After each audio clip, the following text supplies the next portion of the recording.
Now इसी topic में के अंदर हमारा नेक्स्ट टॉपिक स्टार्ट करते हैं, that is unsymmetrical equation of line. Next topic we are talking unsymmetrical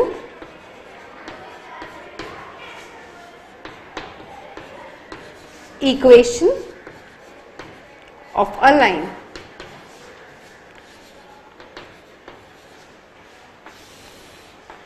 इस टॉपिक को स्टार्ट करने से पहले मैं चाहती हूं कि हम किस चीजों को समझें। तो हमने देखा था कि जब एक प्लेन और दूसरी प्लेन के साथ इंटरसेक्ट करती है तो हमें एक लाइन मिलती है। लेट अस से ये हमारी फर्स्ट प्लेन एक प्लेन है और इसने एक दूसरी प्लेन के साथ इंटरसेक्ट किया। ये है हमारी प्लेन 1 जो व्हाइट से ड्रॉ की, और ये है लेट अस से हमारी प्लेन 2। हमने देखा कि जब इन दो प्लेन्स ने एक दूसरे को इंटरसेक्ट किया तो हमें एक लाइन मिली। ओके, और मैं इसी चीज को अलग तरीके से भी कह सकती हूं। मैं कह सकती हूं कि इस लाइन की आइडेंटिटी क्या है। इस लाइन की आइडेंटिटी इन दो प्लेन से है। जब ये दो प्लेन्स इंटरसेक्ट करती है तब ये लाइन फॉर्म होती है। वंस अगेन मैं ऐसा भी कह सकती हूँ कि ये जो लाइन है इसकी आइडेंटिटी इन दो प्लेन से है, क्योंकि ये लाइन कब बनती है, जब ये दो प्लेन्स आपस में इंटरसेक्ट करती है। तो मैं अगर मुझे इस लाइन को, ये वाली लाइन को, which is the line of intersection of these two planes, अगर मुझे इस लाइन को आइडेंटिफाई करना है या इस लाइन की यूनिक इक्वेशन पता करनी है तो मैं आसानी से इन दो प्लेन्स की हेल्प से पता कर सकती हूं, क्योंकि कोई भी ऐसे पॉइंट्स, ऐसे all the sets of points which lie on these two planes will form this line. सभी को क्लियर है मैं क्या कहना चाह रही हूं? मेरा मेन इंटेंशन इस बात से समझाने का यह है कि इस लाइन की इक्वेशन हम आसानी से डिराइव कर सकते हैं जब हमें इन दो प्लेन्स की इक्वेशन पता हो। लेट अस से जो हमारी प्लेन 1 है P1, इसकी इक्वेशन है u इक्वल्स टू 0, और जो हमारी प्लेन 2 है उसकी इक्वेशन है v इक्वल्स टू 0। सो ये हमारी प्लेन 1 है और ये हमारी प्लेन 2 है। तो इन दोनों की प्लेन 1 की इक्वेशन है u इक्वल्स टू 0, प्लेन 2 की इक्वेशन है v इक्वल्स टू 0। तो अब मुझे बताइए कि u और v के टर्म्स में इस लाइन की इक्वेशन क्या होगी? The line which is the intersection of these two plane. So I say L which is the intersection of these two planes can be represented by u equals to 0 and v equals to 0, or u equals to v equals to 0। Once again ये line पे कौन कौन से points लाई करेंगे जो इन दो equations को simultaneously satisfy करेंगे। जो भी इन दो प्लेन्स की इक्वेशन को साइमल्टेनियसली सेटिस्फाई करेंगे वही सारे पॉइंट्स मिलाकर ये लाइन बनाएंगे। तो इन दोनों इक्वेशन का solution, simultaneous solution will be this line which is u equals to v equals to 0, और इसी को हम कहते हैं unsymmetrical equation of a plane. For example, अगर मेरे पास एक प्लेन है P1 जिसकी कार्टेशियन फॉर्म में इक्वेशन है a1x plus b1y plus c1z equals to 0, और एक प्लेन है जिसकी इक्वेशन है a2x plus b2y plus c2z equals to 0, and one thing I am very sure of is कि these two planes do intersect. इसका मतलब ये दो प्लेन्स पैरेलल नहीं है। This mean a1 is to a2 is not equals to b1 is to b2 is not equals to c1 is to c2। इससे हम ये कंश्योर कर देंगे कि ये दो प्लेन्स एक दूसरे के पैरेलल नहीं है। तो मैं कहती हूं कि इन दोनों की इंटरसेक्शन से जो लाइन मिलेगी L, उसकी इक्वेशन होगी a1x plus b1y plus c1z equals to 0 and a2x plus b2y plus c2z equals to 0. So this is the unsymmetrical form of equation for a line, in which the equation of a line is represented as the intersection of two planes, or the equation of a line is the one which satisfies or which simultaneously satisfies the equation of two planes. तो अगर ये हमारी plane 1 है और ये हमारी plane 2 है, कोई भी ऐसे सेट ऑफ पॉइंट जो इन दोनों इक्वेशंस को साइमल्टेनियसली सेटिस्फाई करेंगे, वही हमारी लाइन L को भी रिप्रेजेंट करेंगे. तो मैं कहती हूं कि अगर ये दो प्लेन्स है a1x plus b1y plus c1z equals to 0 और a2x plus b2y plus c2z equals to 0, तो उस केस में unsymmetrical equation of a line हो जाती है a1x plus b1y plus c1z equals to 0 and a2x plus b2y plus c2z equals to 0. I hope सभी को clear है.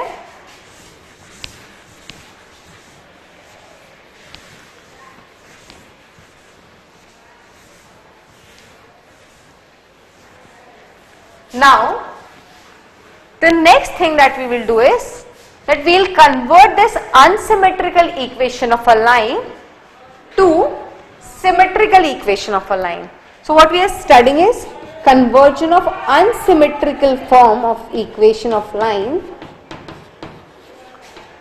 to symmetrical form.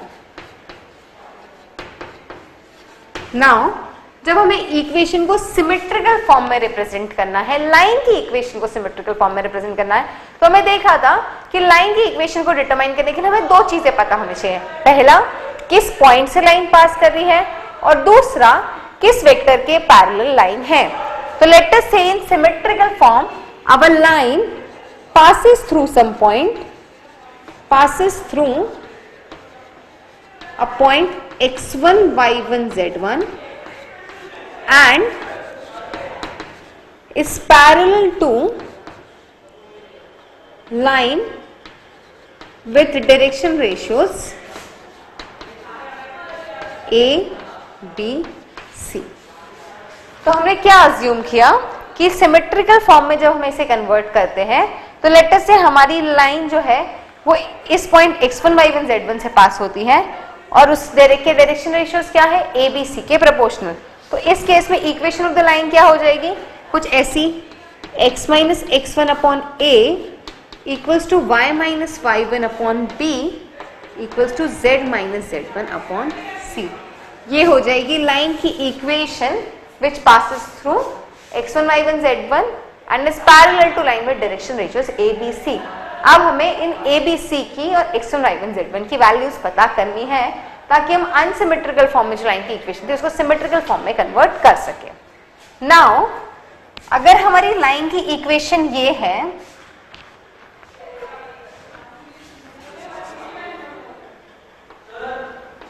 तो हम क्या देखते हैं कि हमारी line is parallel to points, line with direction ratios A B C and it would be perpendicular to a1 b1 c1, क्योंकि जो लाइन L1 है it would be lying in plane 1, so ये उसकी नॉर्मल के perpendicular होगी.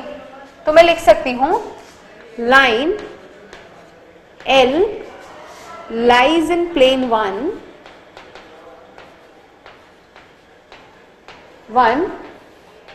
This implies line L would be perpendicular to the normal of plane 1. तो line L के direction ratios क्या है, A B C. प्लेन 1 के नॉर्मल के डायरेक्शन रेशियोज क्या है, A1 B1 C1. तो इनका डॉट प्रोडक्ट क्या होगा, 0. तो I can write A1 plus B B1 plus C C1 equals to 0. Similarly line L2 lies on plane 2. तो line L lies on plane 2. तो लाइन L के डायरेक्शन रेशियोज है A B C और P2 के normal के direction ratios है A2 B2 C2. तो इनका डॉट प्रोडक्ट भी 0 होगा. So I can write similarly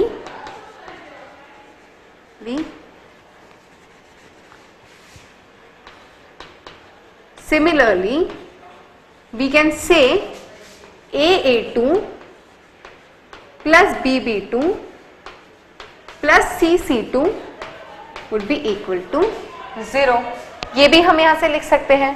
तो अगर हम क्रॉस मल्टीप्लीकेशन से इन दो इक्वेशंस को सॉल्व करें तो हमें ABC की वैल्यूज मिल जाएगी. सॉल्व करते हैं. सॉल्व करने में what will get A B1C2 minus B2C1 B1C2 minus B2C1 equals to B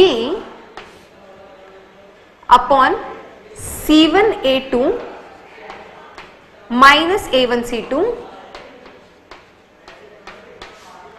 upon equals to C upon A1B2 minus A2B1. This is equals to lambda. तो मैं लिख सकती हूँ A would be equal to lambda into B1C2 minus B2C1. B would be lambda C1A2 minus A1C2 and C would be lambda A1B2 minus A2B1. ये हम यहां से लिख सकते हैं. नेक्स्ट हमें क्या पता करना है? x1, y1 और z1 की वैल्यू ये हमें पता करनी है. तो what is x1, y1, z1? It is a point lying on line L1. So x1, y1, z1 will be lying on these two planes even. Line L क्या है? इन दो प्लेन्स का इंटरसेक्शन. जो तो मतलब कोई भी पॉइंट जो L1 पे लाई करेगा वो इन पे भी लाई करेगा. तो let us say, so we can write x1, y1, z1 even lies on plane 1 and 2. Now हमें क्या करना है? x1, y1, z1 की वैल्यू पता करनी है. I'll say there would be infinite points that will lie on this plane L. There could be infinite points that will lie on this line L because line L is of infinite length, so there could be n number of points. तो हम कहते हैं for the sake of simplicity कि हम हमारे calculation को simplify कर सकें, तो हम कहते हैं कि यहाँ पे z की 1 की वैल्यू है वो है 0. ऑब्वियसली ये जो प्लेन है वो कहीं ना कहीं x और y एक्सिस को भी इंटरसेक्ट करेगी. उस केस में z की xy प्लेन को भी इंटरसेक्ट करेगी.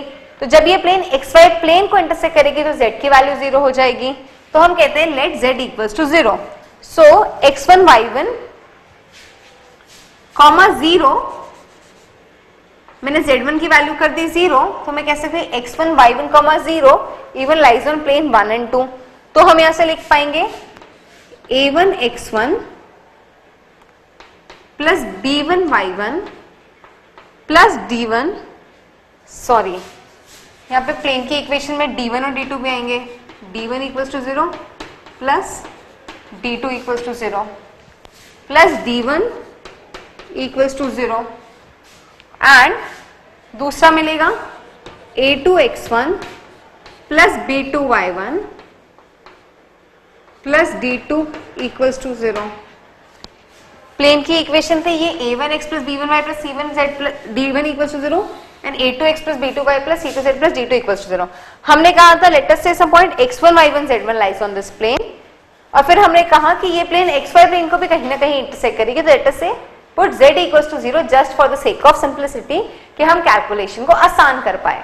जैसे ही हमने z 0 रखा तो what we get is x1, y1, 0 lies on the plane.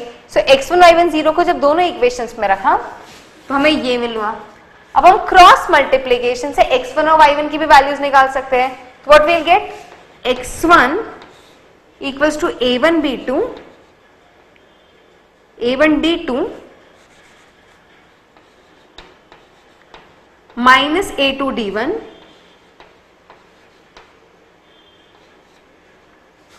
equals to y1 which is equals to d1 a2 और a2 d1 minus a1 d2 and let us say so x1 upon a1 d2 minus a2 d1 equals to y1 upon a2 d1 minus a1 d2 and this is equals to 1 upon a1 b2 minus a2 b1 और यहां से मैं solve करके लिख सकती हूं x1 y1 comma 0 के coordinates होंगे, यहां से x1 की वैल्यू क्या आ जाएगी, a1 d2 minus a2 d1 upon a1 b2 minus a2 b1, comma y1 की वैल्यू आ जाएगी a2 d1 minus a1 d2 upon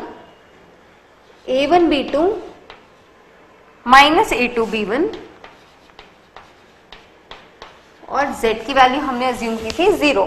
so these are the coordinates of x1 y1 0.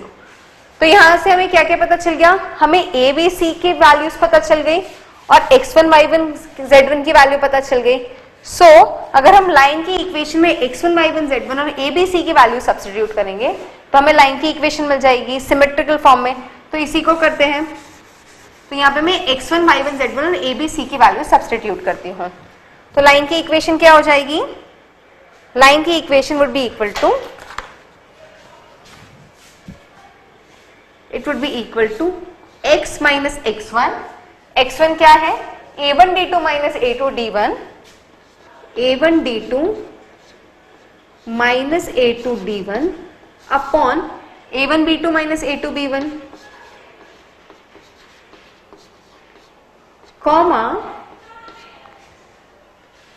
this upon x minus x1 upon a. A is lambda b1 c2 minus b2 c1. This is equals to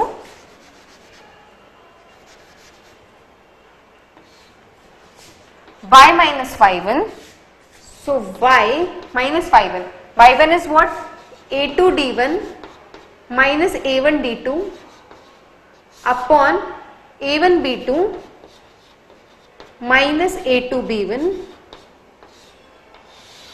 upon lambda times what is b from this, c1 a2 minus a2 c1. So c1 a2 minus a2 c1. This is equals to z minus 0 upon lambda upon c, which is equals to a1 b2 minus a2 b1. So this is the equation of line in symmetrical form. Unsymmetrical form में line की equation क्या थी, a1x plus b1y plus c1z plus d1 equals to 0 and a2x plus b2y plus c2z plus d2 equals to 0. मतलब line क्या थी, जो इन दोनों equations को, प्लेन की इक्वेशंस को साइमल्टेनियसली सेटिस्फाई कर रही थी, उसी को हमने लाइन की इक्वेशन कह दिया था. फिर हमने क्या किया, हमने इस अनसिमेट्रिकल फॉर्म में लाइन की इक्वेशन को सिमेट्रिकल फॉर्म में कन्वर्ट करा. सिमेट्रिकल फॉर्म में कन्वर्ट करने के लिए हमने क्या अज्यूम किया कि इस लाइन के डायरेक्शन रेशियोज है वो ए बी सी के प्रोपोर्शनल है और लाइन जो है वो लेटर से some point x1 y1 z1 से पास करती है. एंड सिंस लाइन जो है वो ए बी सी के प्रोपोर्शनल है और वो इन दो प्लेन्स पे भी लाई करती है, तो ए बी सी और a1 b1 c1 का डॉट प्रोडक्ट 0 होगा क्योंकि ए बी सी प्लेन पे लाई करता है और a1 b1 c1 उसकी नॉर्मल है.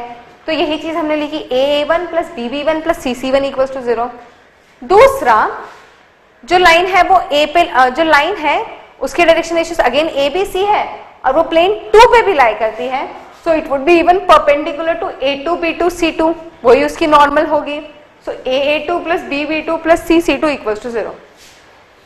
यहां से हमने क्रॉस मल्टीप्लीकेशन के थ्रू इन दोनों की वैल्यूज निकाल ली, a b और c की.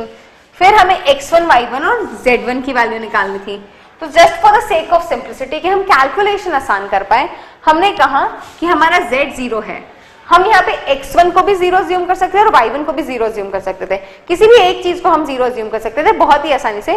जस्ट हमने ऐसे ही आर्बिट्ररीली भी सिलेक्टेड z1 और हमने z1 को 0 माना. z1 को 0 माना तो x1 y1 दोनों इक्वेशंस पे लाई करेगा.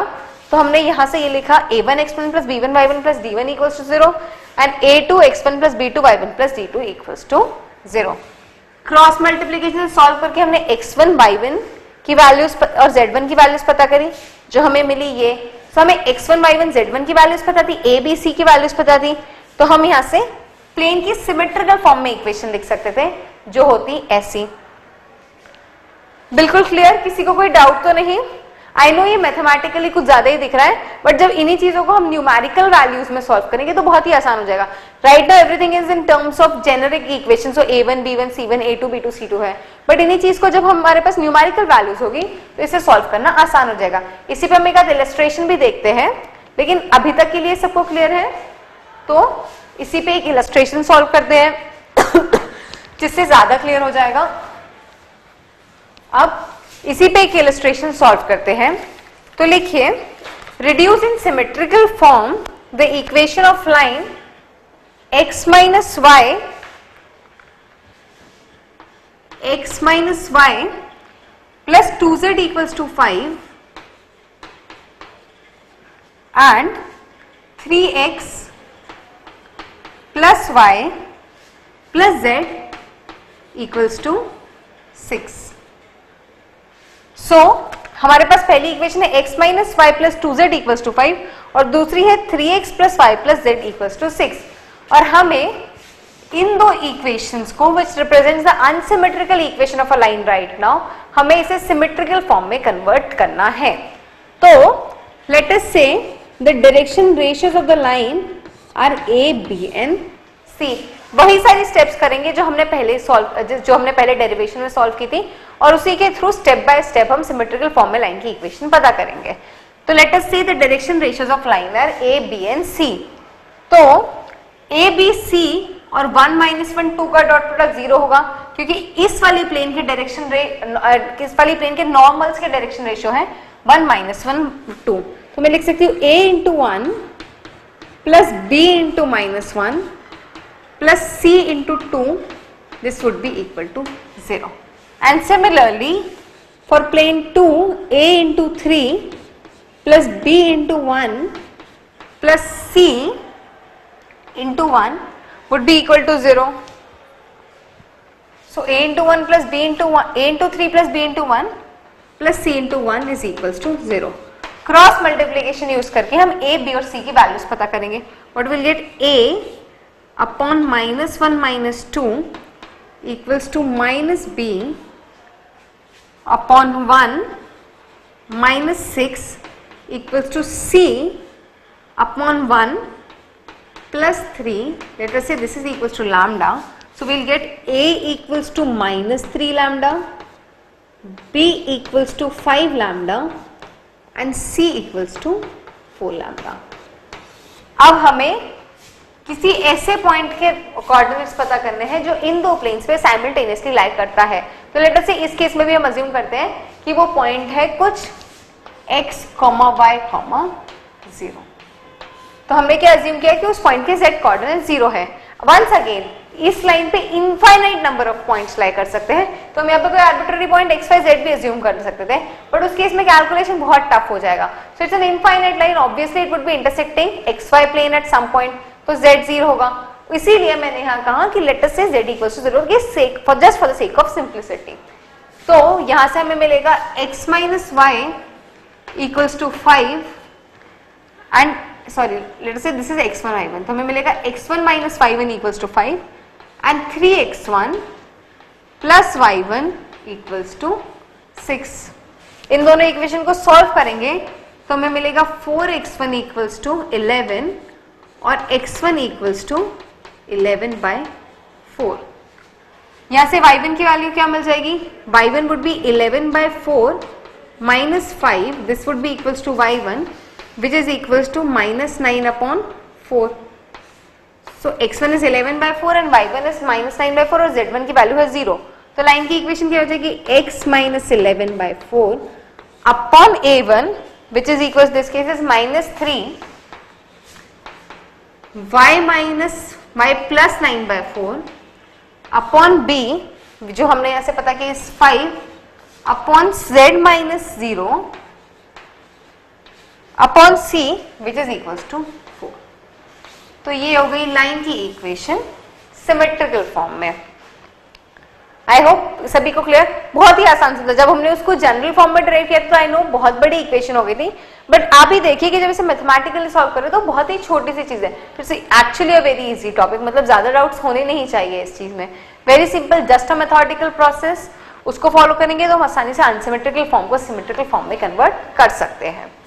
Now let us start to one next topic in line and plane, which is the angle between a line and a plane.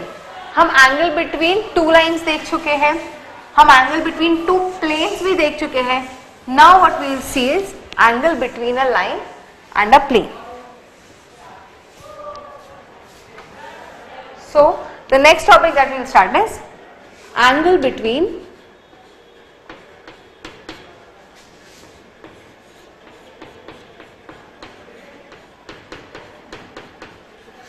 line and a plane.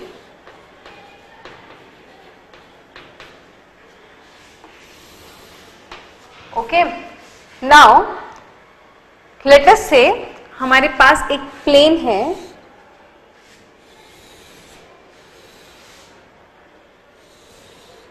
let us say ये है plane P और ये हमारी plane की normal है, और हमें एक लाइन दी गई है. लेट अस से वी हैव वन लाइन, यह है लाइन L, और हमें इस प्लेन P और इस लाइन L के बीच का एंगल निकालना है. तो लेट अस से इस प्लेन और इस लाइन के बीच का एंगल है theta.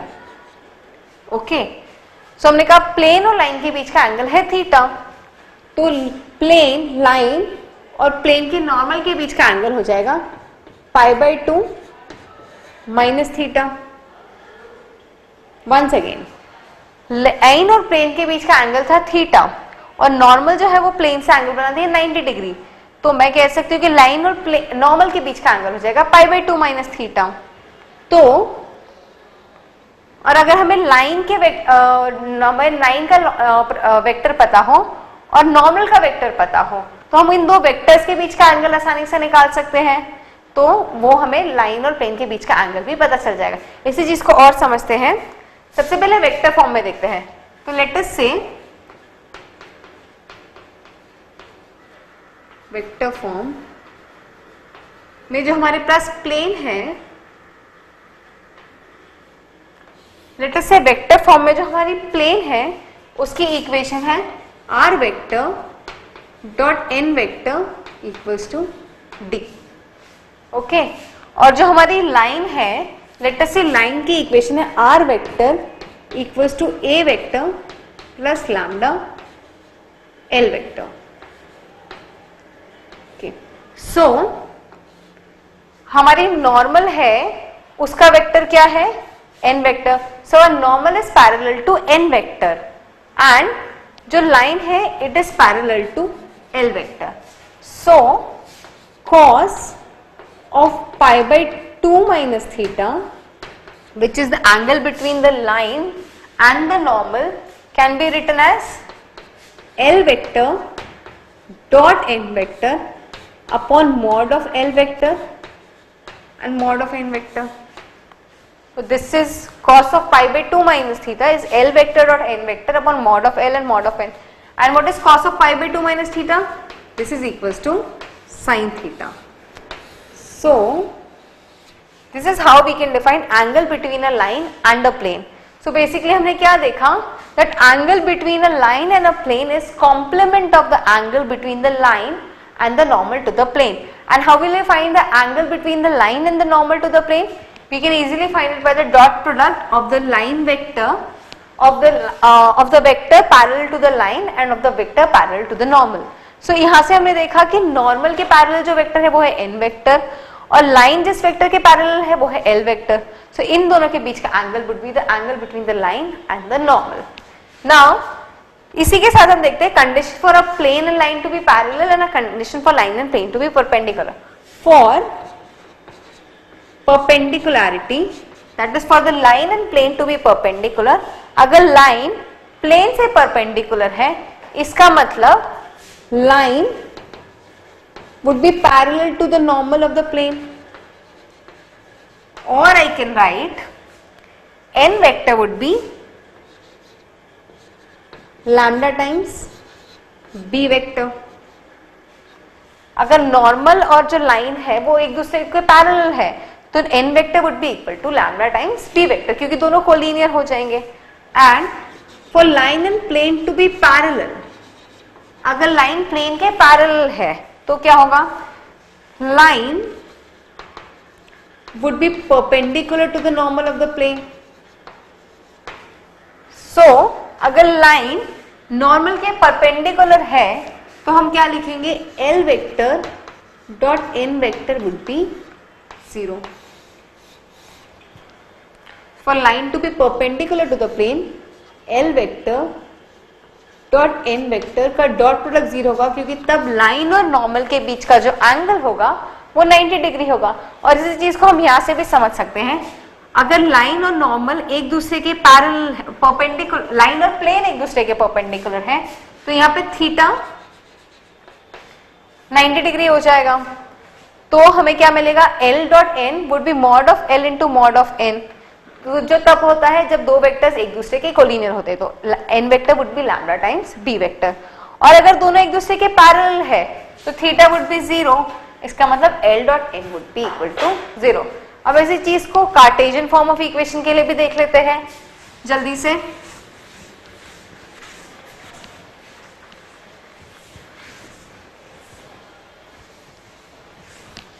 So in Cartesian form,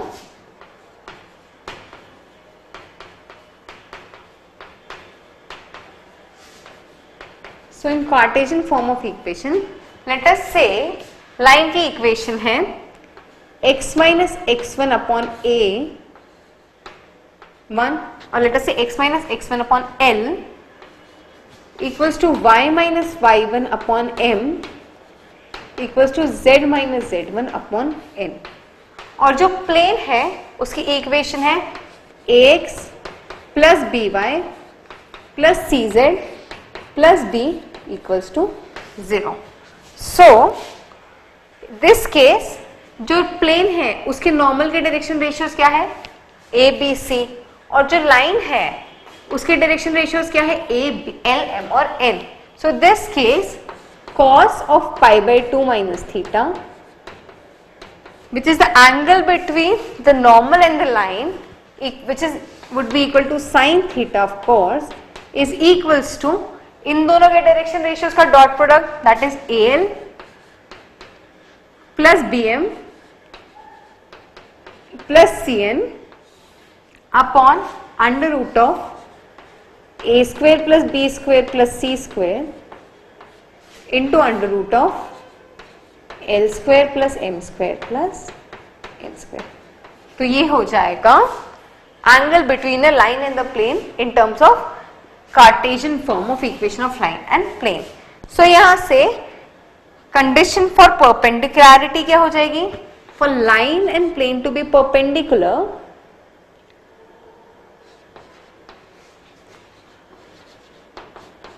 अगर लाइन प्लेन के परपेंडिकुलर हुई, लाइन अगर प्लेन के परपेंडिकुलर हुई तो वो नॉर्मल के पैरेलल हो जाएगी. तो हम कह पाएंगे a upon l would be equal to b upon m would be equal to c upon n. Once again, जब लाइन प्लेन के परपेंडिकुलर हो जाएगी तो वो नॉर्मल के पैरेलल हो जाएगी. तो उस केस में लाइन और जो नॉर्मल है दोनों के डायरेक्शन रेशियोज एक दूसरे के प्रोपोर्शनल होंगे. एंड फॉर पैरेलल, अगर लाइन प्लेन के पैरेलल होगी तो वो नॉर्मल के परपेंडिकुलर हो जाएगी, मतलब लाइन और नॉर्मल के डायरेक्शन रेशियोज का डॉट प्रोडक्ट 0 हो जाएगा. तो हम लिख पाएंगे al plus bm plus cn equals to 0. इसी चीज को यहां से समझिए, अगर पैरेलल होगी तो थीटा 0 होगा, मतलब साइन थीटा 0 हो जाएगा, मतलब al plus bm plus cn would be 0. और परपेंडिकुलरिटी के केस में ये दोनों प्रोपोर्शनल हो जाएंगे. आई होप सभी को क्लियर है. अब तो छोटा सा भी डाउट हो तो पूछ लीजिए. So this was how we can define angle between a line and a plane. अब इसी पे कुछ छोटे छोटे से इलस्ट्रेशन सॉल्व कर लेते हैं ताकि हम फॉर्मूलाज को आसानी से अप्लाई करना सीख सकें। सो द क्वेश्चन इज, छोटा सा इलस्ट्रेशन है जस्ट दैट कि हम फॉर्मूलाज को आसानी से अप्लाई कर लें।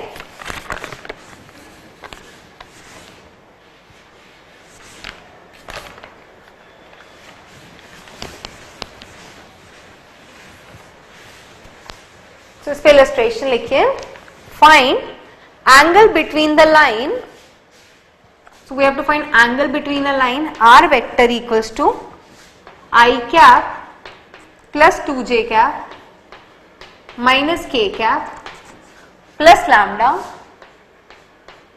आई cap minus j cap plus k cap and the plane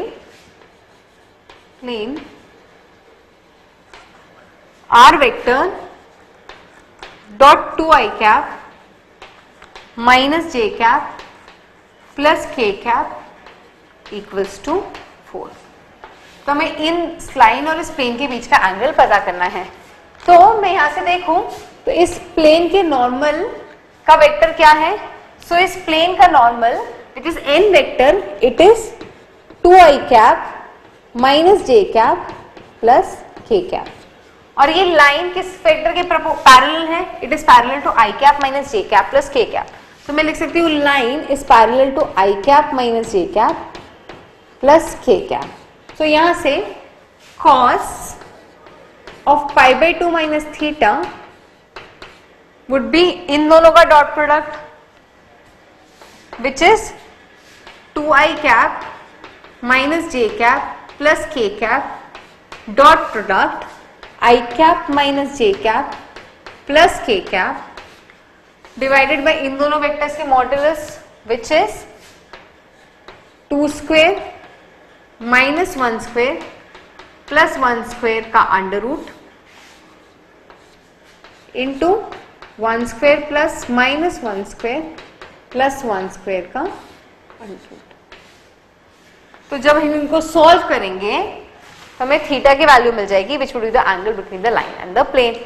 सभी को क्लियर है? जो हमने अभी तक सॉल्व किया था जस्ट उसी को न्यूमेरिकल वैल्यूज पुट करके सॉल्व किया है। तो I suppose it would be an easy thing. Now let us start the next topic which is the intersection of a line and a plane. That is कि अगर हमें एक line दी है और एक हमें प्लेन दिया है तो हम उन दोनों का इंटरसेक्शन का पॉइंट कैसे पता करेंगे। So this is our next topic.